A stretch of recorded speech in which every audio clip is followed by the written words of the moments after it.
Well, I am delighted to gather together with two friends of mine, also students at this time, at least. These are two individuals I've watched really develop into people who are asking the kinds of questions that make a difference in their lives and also equip them to make the difference in other people's lives. And one of the questions that came up that I invited them to this discussion with me to explore is this: how to live with values that conflict with the world. So I'd like to welcome Manesha Ram. You want to wave? Hi. And Jacob Munoz. Did I even say that right? Close. Okay, why don't you do it justice? Munoz. Oh, see, did not take a language that supported doing that well. So Munoz. Better? We'll keep working on it. We'll work on it. Yeah, thank you. I appreciate you helping me learn. So this is a beginning discussion. We don't have answers, and we just want to have an opportunity to learn from one another.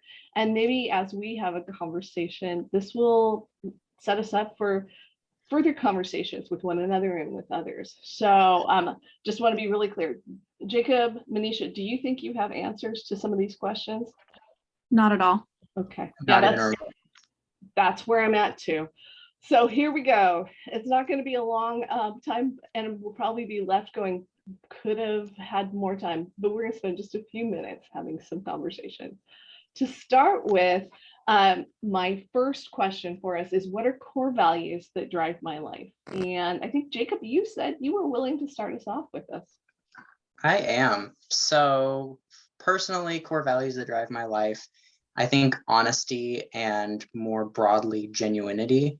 I think honesty can go further into genuinity because being genuine kind of encompasses being honest and some other honesty in the way that you act, and it kind of changes the connotation of the word into a more broad way of interacting with people. So genuinity is really important to me. And then also kind of an inexplicable drive to help others. And I haven't found a great way to make that explicit in English, but just sort of this value of wanting to help and having a purpose to help others around me. I am curious in terms of when you say express it in English, can you express it in a different language, or is it just not, there was no words for it? More like there's no words. Yeah. And then you use this term surrounding genuine, and I've heard some major speakers talking about authenticity. Do you see overlap with that? I do, absolutely. I think personally, I would characterize the terms a little bit different. Yeah. But I think the differentiation would be that authenticity to me maybe is a little bit more narrow than how I perceive genuinity. Mm-hmm. I personally value genuinity in the people that I interact with and want to know that in the way that they're interacting with me, it's purposeful and not having any other social constructs or having any other purposes that have some sort of driving force that aren't just directly related to the interaction.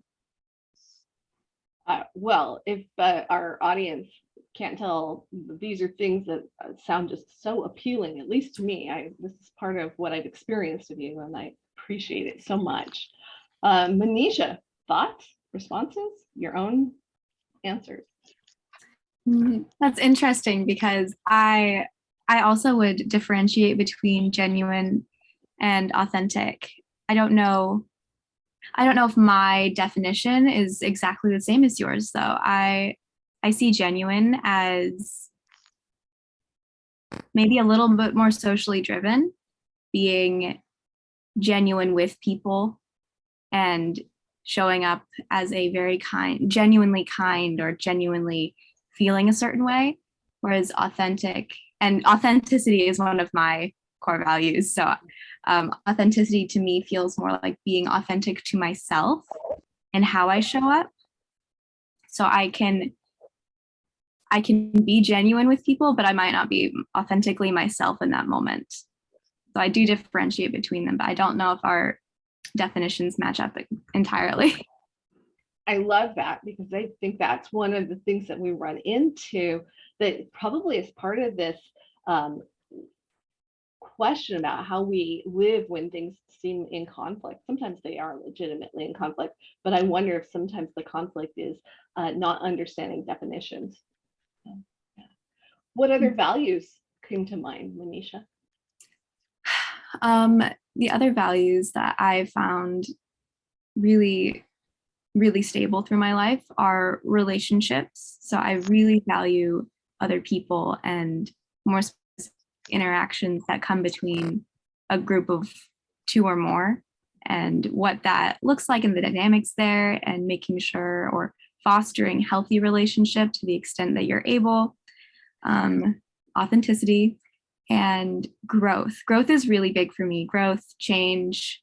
I'm not super firm on the title for that one, but just some sort of forward motion. And that doesn't always have to be pretty. That doesn't always have to mean you're like getting better, because sometimes growth is hard and painful and means there is some backtrack and you have to evaluate things before you can move forward again. But growth is a really big one. I never want to feel like I have stopped growing or learning. Wow, again, these are things that are on my list of core values, and I can absolutely understand why I enjoy spending time with you, with Jacob. These are my pieces. I'm like, yes, this speaks of one of the ways I've described a core value, which was truth. I'm starting to maybe reevaluate where that value plays out, but I have found in my past that truth was a priority, and that in my essence, speaking the truth was loving, which hasn't always been experienced as loving, I think, by other people, maybe because I didn't do it in a way that was easy for them to see. I mean, that happens often, but also because they are coming with a value that is of gentleness and not truth. Truth wasn't the value at all in their top maybe 10, but being kind and gentle and not ruffling feathers, not creating discomfort. And those are on my list of top 10. The ruffling feathers and discomfort are things, or lack of discomfort. Comfort, there it is. Comfort's not something on my top 10. Well, some days, but not today, right? Because I like the idea of being somebody in constant development, that who I was a year ago is not the exact same version of myself today. But I found that this value that I have isn't shared. And I don't know if you guys have had this experience, but I didn't understand that my core values weren't the ones that everyone had on their top even 20 values. Have you guys had that experience where there was like, why you don't have these on your list? Oh Definitely.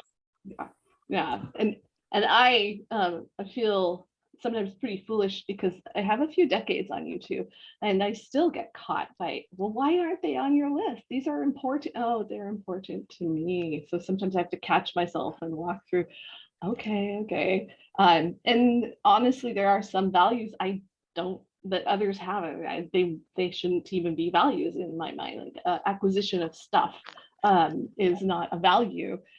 But again, we live in a world that there's room for everybody to have their values. And since I'm not the dictator at this point, I have to give space for everybody else to have their say too in that. So any other thoughts about what core values are driving your life, maybe at this time, or have changed in the last season for you?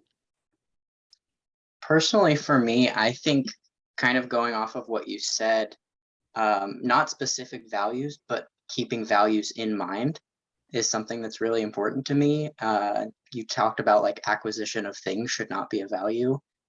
I have struggled and had conflict where people take values as something that's less important, and ethics and morality is not of the utmost importance, and they might live by what is going to benefit them. And that goes against how I live so strongly, that I look at that and I'm like, how can you not consider the other people, and how can you not do this? So I think that is a interesting conflict that has come up, because it's not a particular value, but it's just values and the presence of them. Any additions, Manesha? I have found my values changing and becoming less defined. I think that is part of just the growth that I've seen in my life. I used to have really strict ones. I don't even know what they were. I just know that I lived by a very strict set of rules that were deep enough to be values. And I've since softened those and let go of a lot of them and become more open to learning from others and listening. These are not easy things to do. But it sounds like we're each in some part of that journey. I really appreciate to be in this conversation with people that are valuing that journey. So yeah. Well, maybe we should move to this next question, which is, how have you figured out what your values are? A lot of trial and error. And I think something you mentioned, Jacob, having your values rub against other people's.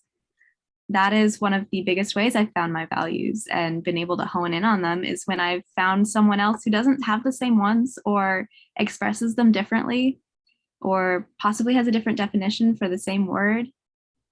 And I don't know, just looking at someone and saying, how could you not think this way or not feel this strongly about something that matters so deeply to me, has been a big light bulb moment every time it's happened. Oh, I guess that really matters to me. Or, oh, I guess that really doesn't matter to me.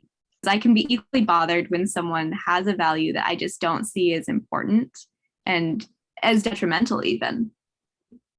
So I found a lot of my values through bumping up against other people's. Absolutely. Any thoughts or responses? I think I've heard a lot of people mention that they've come to finding their values in that way of rubbing up against another. And I think that I may go a different path and represent fewer people, because I've always viewed the world kind of objectively and not been one to really let my emotional reaction play a part in my decision, where it probably should have. But I've always looked at a lot of things objectively. And so I think it's been a little bit more of a personal assertion in analyzing kind of what the actions are and then all of the information surrounding them. So does it benefit people? Does it harm? Is it bringing anything more to the situation? How does it impact this different group of people?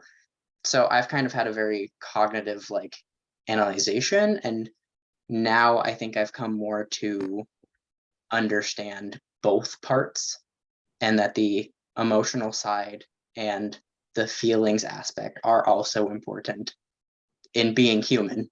So kind of tying those both together. But personally, my values came to be in, I think, kind of a weird way.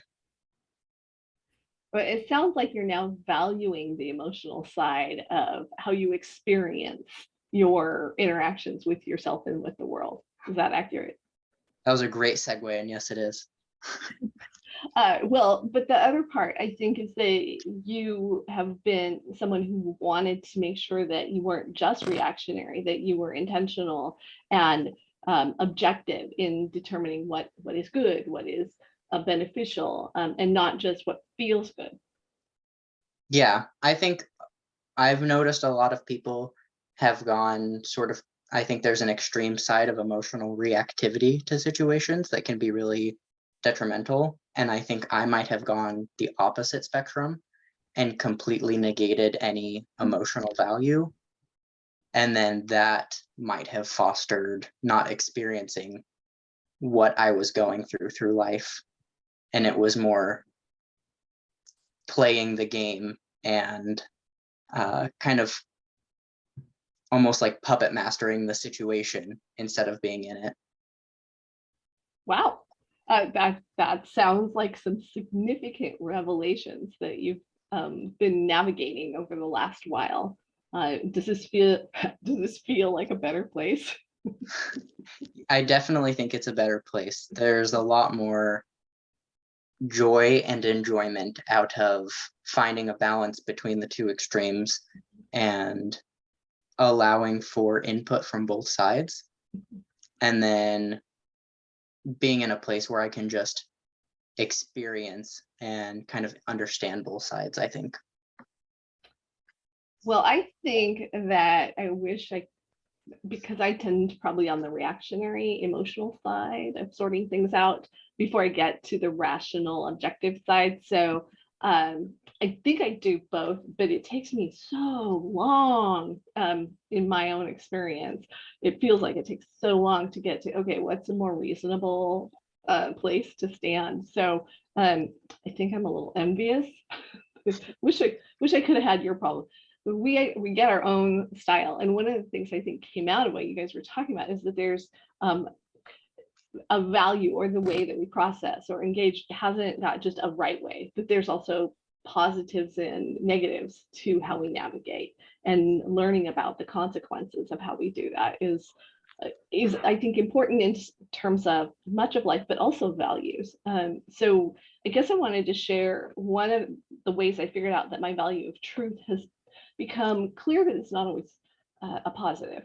So I value it so much, and my husband and I both valued it in similar ways, so that we raised our 3 children, who are now adults and married, all of them, with this idea that telling the truth and seeking the truth was one of the highest callings in life, which was great when we all believed that in the same situation, but they all left and went to school, and turns out their teachers and their friends didn't come from those value systems. And so they ran into conflict because they were bringing what they thought were shared values. And I have had the same experience where I thought that was a very important value, because it was the truth. I mean, I value truth, so that's the truth, and everyone should understand that's the truth and value it like I do. And then I've run into people that don't value it. And one of the most poignant examples, perhaps, is that my son married a woman who came from a family that truth was not a value. And in fact, in my family, loving another person is telling them the truth. In her family, telling people what they wanted to hear was love. And so my son and my daughter-in-law come together with very different ways of operating. And I can't speak for how they've navigated. They've been married for over 5 years, and they are parents now, and they are navigating clearly just fine from what we see. What has happened in my interactions with my daughter-in-law is that I'm telling the truth, and she's telling me what she thinks I want to hear, and we're missing a lot. And she's offended, and I'm offended, and it's been fortunately, we love each other, and that chooses to take priority over how we love each other. I don't know if that makes sense, but I think what has happened specifically in that relationship is that I have learned that the way I choose to love needs to be modified, probably for my sake, but also because it's not received as love. And I intended it as love, and I'm telling my daughter-in-law something in my mind as an act of love, and it's not received that way, and that's not something that is who I want to continue to be. So I've had to moderate and recognize that my value and the way I operate in my value, because I think she probably thinks telling the truth can be loving, but timing is everything, and it has to be with people who want to hear it. So there's so many dynamics that had not been a part of how I conceptualized it. So I've had to learn, is this somebody who wants to hear what I have to say at this time? Or do I maybe not tell them the truth I thought was important, not telling them a lie, but waiting until it's something that they want, because otherwise it's gonna become a different issue, and we're going to run into other things. So respect has become a value that I've now had to navigate in terms of what is a respectful way of loving and telling the truth and caring for other people. And I'm grateful to my daughter-in-law that she loves me, that she's been willing to help me learn these things. And in fact, she told me the truth because she knew I could hear it. It's just like, ouch. And that was a nice experience of, oh, that might be what it's like on the other end of when I'm telling the truth. So those are some of the ways I've learned about values. Again, some of that rubbing up, and then a little bit of what you're talking about, or I heard you talking about, Jacob, is, well, wait a minute, what's the better way as I navigate this, not just the reactionary or those other pieces. So yeah, thoughts, responses? Something you said or your story about your daughter-in-law just made me wonder about what happens when our own values bump into each other, when we have conflicting values within ourselves, and how do we navigate that, and which values take priority, and figuring that out for ourselves. Sounds like that for you, it was in the context of other people. I think that sometimes is the easiest way for me to see it. And because then, well, I don't know how you guys, you're probably much nicer people than me, but I just assume that because I'm afraid of admitting I might be wrong, that they're wrong. So when there's a conflict, I start with, I'm angry that they're wrong, and then I back into where might I have been wrong, and that means they could have been right. So that's how I've learned it. But then, as you say, is there an intra conflict of values? And I mean, I thought at some point as we aged, we finished learning those things, and that has not been the case. And in fact, this last year has been a profound revelation of how many of my values are in conflict. And they set me up for a lot of confusion and discomfort. How have you experienced it? I think I experienced it a lot in the process of, like I said, becoming less rigid in my own values. And I'm not a rigid person. So for me to have very rigid values was just already a conflict with who I am as a person. But I think lately, a lot of it has been with my faith, and just like, what do I value and how do I navigate these two aspects of my faith, or components that go into my faith that feel like they conflict, or one feels like it takes more precedence than the other, but I don't necessarily want there to be a hierarchical order to what I value and how that comes out, especially in my faith or in my relationships with other people. So yeah, it's been an interesting journey, and I'm still trying to figure that out. I've noticed things coming into conflict with each other and wanting to lean one way and not being sure if that is something I'm comfortable with doing when I look at my values. Jacob, thoughts? Yeah, I think my journey might be a little bit of a modification of yours, Kris, because I this last year have had some conflicting values, and some of those would be like, there is so much information and conflicting information going on, whereas normally if there was to be a presentation of information that went against my values, I would want to have an open discussion and remain open-minded going into the conversation, being willing to take in any information and consider it, and possibly take it on if it was convincing or backed. But right now, there isn't really a place to do that in a lot of situations. So I've had to kind of learn that not everyone is willing to go into a conversation open-minded. And maybe the effort is going to be more damaging and frustrating and upsetting than leaving the situation alone. Because right now, I think normally I would want to have these conversations and say, well, let's talk about this, and let's have this open conversation and go back and forth about what we believe and why it isn't okay, and the information regarding the situation.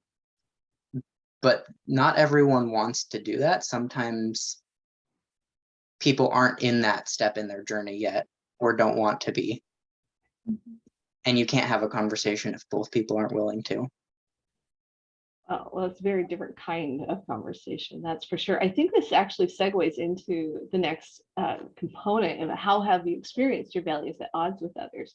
Manesha, do you want to follow up with what Jacob was raising, or any other ideas? I feel like I had a thought, but it's escaped me. Okay, well, Jacob, if you have thoughts, you can go, or I can.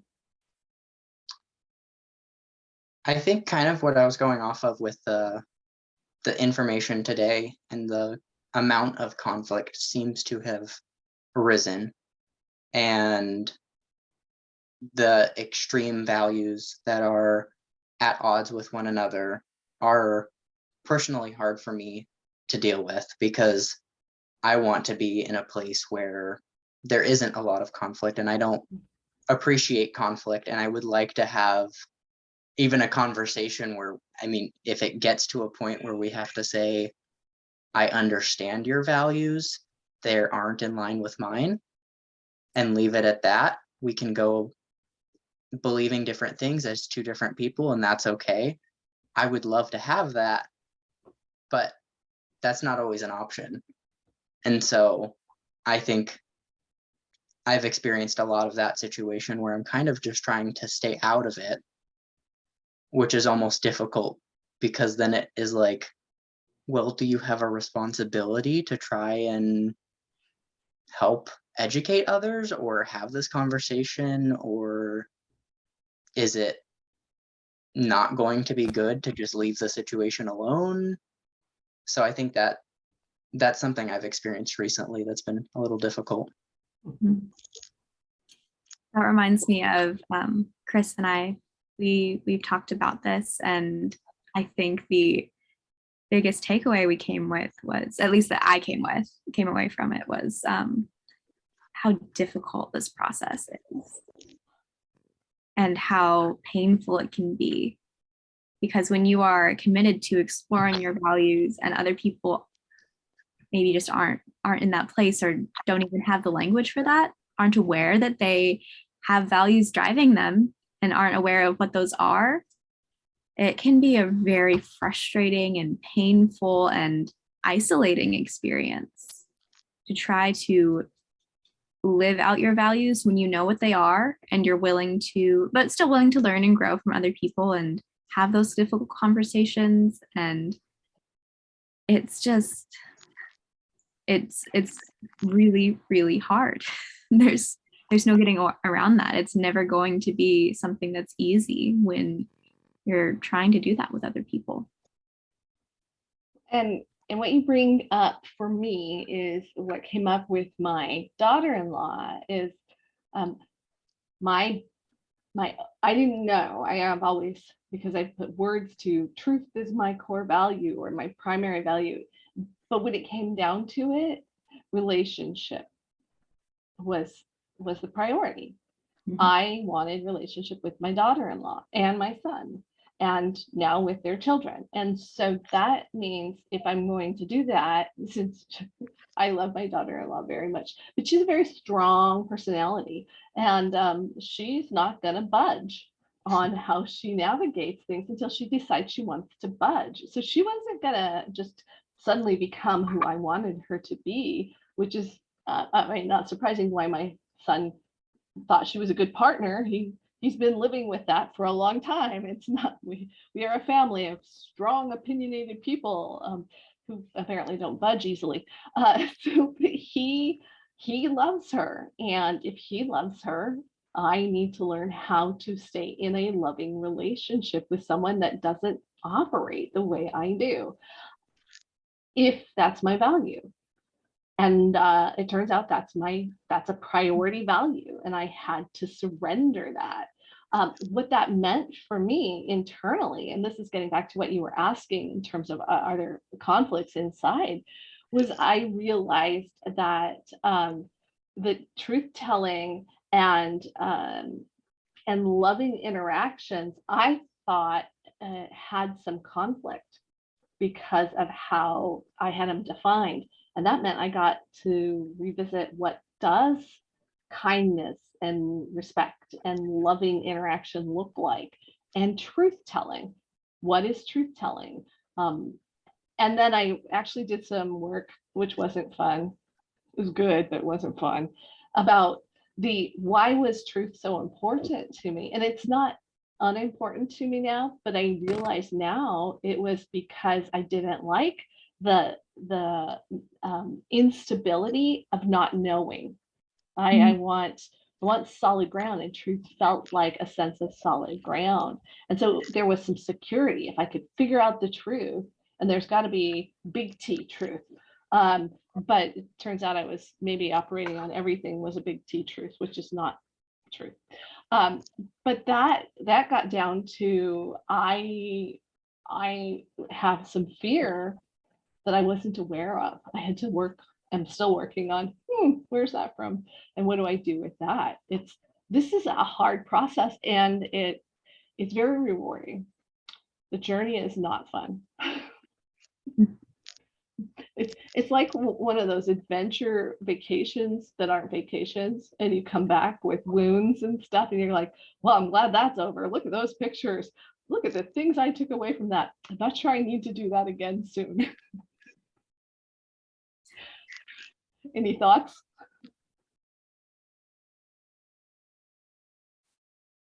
I think it's interesting that you mentioned needing to find a big T truth. I have always been so uncomfortable. Like, part of me wants that, but a deeper part of me is uncomfortable with that. I feel like it discounts other possibilities and makes us narrow-minded. And that is like a big, like, I guess, fear of mine. So big T truth has always been something that, yes, sounds nice, but really, really terrifies me. I prefer to exist in ambiguity and kind of just hang out in the gray. So that is, I see our values are at odds there. Yeah. Well, I think this lends itself to maybe the next question, which is, how have you managed living your values in these communities, relationships where these values don't align? Yeah, I really appreciate, Manesha, you saying your explanation of not loving big T truth and sort of the definitive of it, not allowing other situations, because I think it's one of those things that having a balance is so important. And having, kind of the overall point that we have for the presentation of giving people answers is we don't have them, but here's some things to think about and a directionality. I don't think we can ever, I personally don't believe that any one individual or group of individuals has the power to assert a definitive value or definitive, probably in general, as an authority over other people, because how do you know that that is the right thing? And so I think if you have one big T that you say this is the way, then that might negate other ways and cause some issues. But there also might be places where it is helpful. So I think there is a balance. And personally, being in a community where those values don't align, I find myself kind of going back to almost like a philosophy or more a phenomenology, because I don't think I have a direct argument, but I think I more just have observations of what I've come to see throughout my life, and feelings and unexplainable things, sort of a combination of objective and subjective values that I can kind of just say, I'm human among other humans, and I'm going to be my best as I can. And that's what I can do because it's the condition that I live in. In our other conversations, Jacob, you've mentioned humility as a key component. And actually, I think you called me out. Maybe you knew you were calling me out. I don't know, but like, oh, yeah, there was just not a lot of humility in some of the ways that I've spoken truth, and stood on it. And Manesha, you and I think maybe we've all had this conversation, but the idea that I was raised in a generational time where there was a more shared understanding, a perception of a shared understanding of big T. And I mean, like, well, I'll say the United States of America had a sense of what it meant to be a member of the United States of America. And I think that you guys have come from a time where there's not such a clear idea of what that is. And technology has made a huge difference in that. We have access to a much broader understanding of how people see things. When I was growing up, we had 3 television stations, and I don't mean where, I mean when, 3 television stations, and PBS was trying really hard. There was some Sesame Street happening, and maybe some other talk shows, but that meant we got like 4 voices from the media and some radio stations, and we now have so much information and have to sift through that it makes more sense that you would come from gray and less clarity on what the big T is, and that I would come from a time where everyone knew what the big T was. And we're not going to politicize this. Well, I might have already done that, but the idea that there are people, as you said, Jacob, that can come in and say this is what it is, and I have been called by your terminology of humility, like that isn't who I want to be. I don't know the answers. I'd like to know the answers because it feels more comfortable. But I've learned that I typically don't know them as accurately as I think I do sometimes. And so humility is something that seems to be essential in managing to live my values in communities where they don't align. And you guys have both talked about entering in and learning from others. It's like, oh, that is not what I was raised with. I was raised that we know the truth, we don't learn from other people. And so not that I'm the icon for old people becoming flexible thinkers, but this idea of being a lifelong learner is that maybe what worked doesn't work. And so maybe I need to be humble and learning about new ways that I can operate. Thoughts and responses? I think that's really important, especially what you were saying there at the end about learning new ways and new information, because I think that's all that we can do. And I think that that is the best way to understand other people, other races, genders, things we don't understand, diversity as a whole, demographics, all of these things that are different from us. We can't ever fully understand because we're not in their position, but we can seek to understand as best as we can. And then practice humility where we don't understand and maybe we've stepped on some toes or we have unknowingly not done our best to understand or simply can't. And I think that is so important, to just be willing to learn new ways and to want to learn more about what you don't know, because it is really uncomfortable, but it's also really important, I think. Manesha?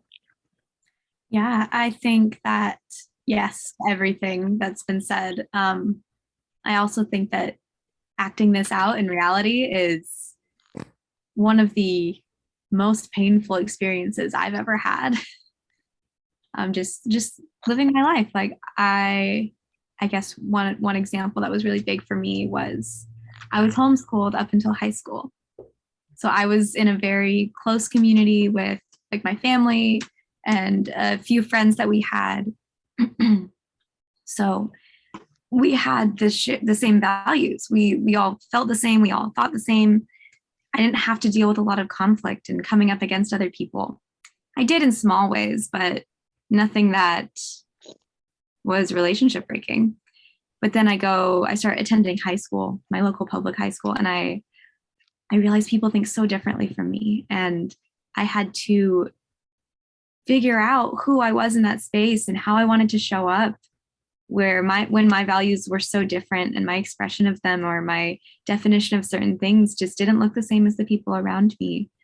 I think like I had options and I chose to stay quiet and to listen. And this is one of the biggest areas. This is where I started to let go of a lot of my rigidity because I couldn't have it in that space and feel welcome or just make connections with people. And relationship being what it is to me, I chose to be quiet and listen to other people and learn from them. And something that I was trying to find the balance between was listening and learning and not kind of folding and sacrificing my values to sort of fit in with other people, but not hitting people over the head with my values either. So I think I could have chosen to do that. I could have chosen to either stick really firmly to my values without learning anything from other people, or I could have completely sacrificed who I was for the sake of being with them and feeling like I belonged.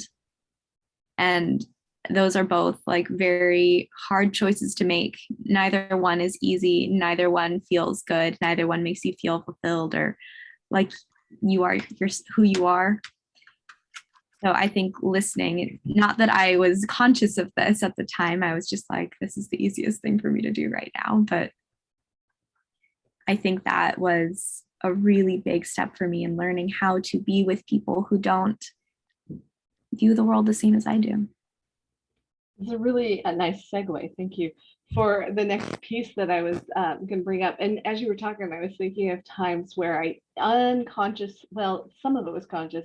I'm choosing the maybe harder way because it means I'm more alone because I stand apart from what the options with this other area allowed, like friend groups and such as that. And that lends towards the book of Daniel in the Old Testament, Hebrew scripture in chapter 3 talks about some individuals, and I just want to kind of reference this. And I think the three of us are familiar, but maybe those that are listening or watching haven't heard this story. There's this King Nebuchadnezzar who's pretty confident in his ability. He's, I would call, quite arrogant, very powerful. He actually is so enamored with himself that he builds this big old gold statue of himself. And he, and this is a time where this is not uncommon, but he, as the ruler, believes that he has some deity components. And so all the people are to bow to him.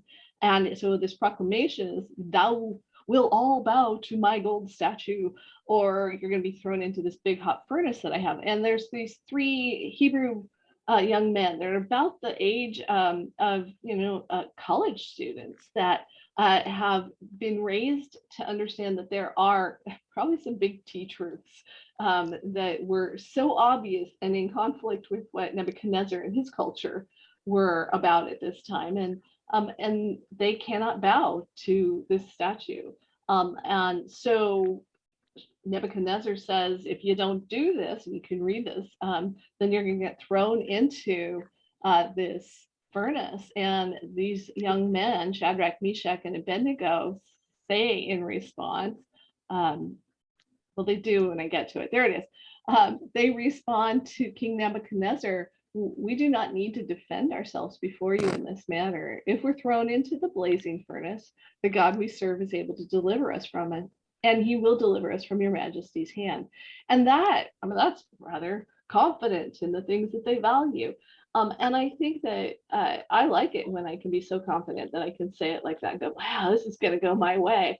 That's not the part that I think reflects the incredible strength of these individuals and how they chose to live what they valued. It's verse 18 where they say, but even if he does not, and they're talking about their God, we want you to know your majesty. Incredible respect actually for King Nebuchadnezzar at this time.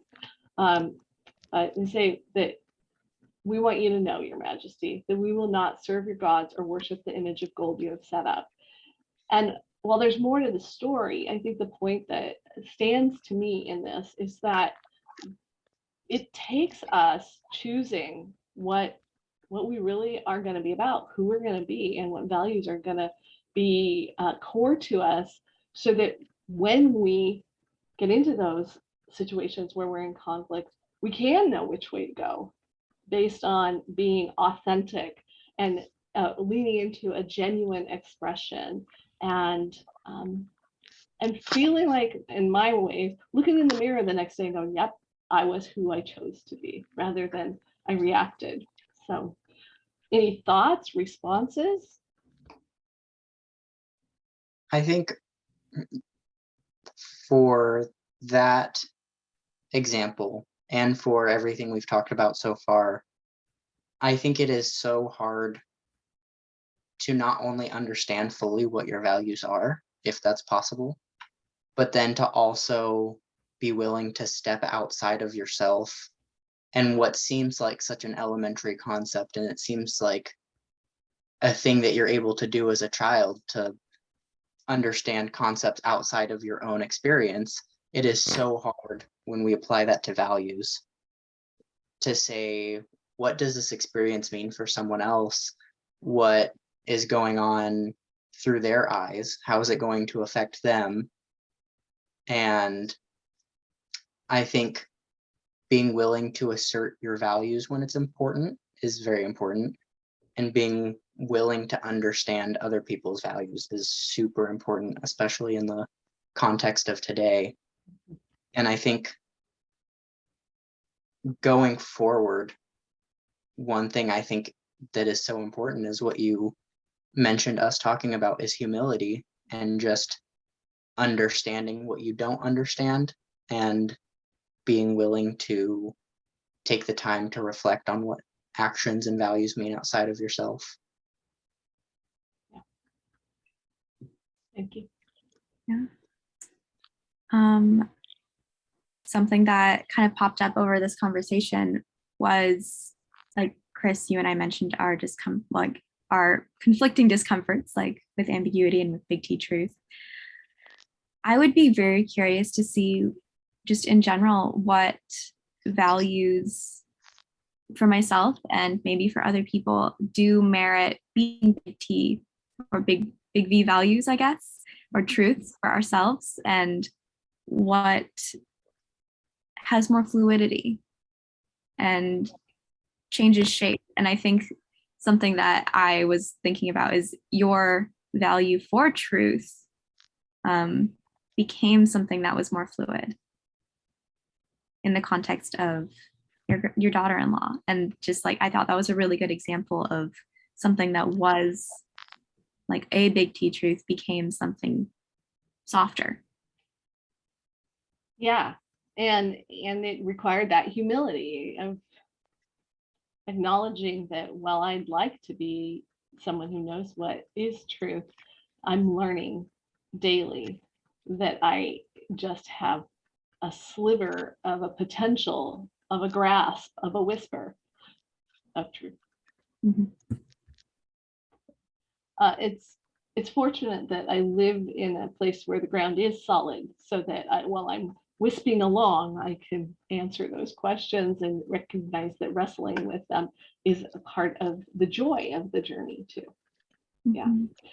But it's always better to do it with people who are also open and who are willing to, in a collaborative, supportive, and also challenging way, speak to one another and say, well, what about this? And I would love to hear from you about this. And so I've just so appreciated our time to gather together. And I've learned a lot from you guys in the whole of our relationship, but in this conversation.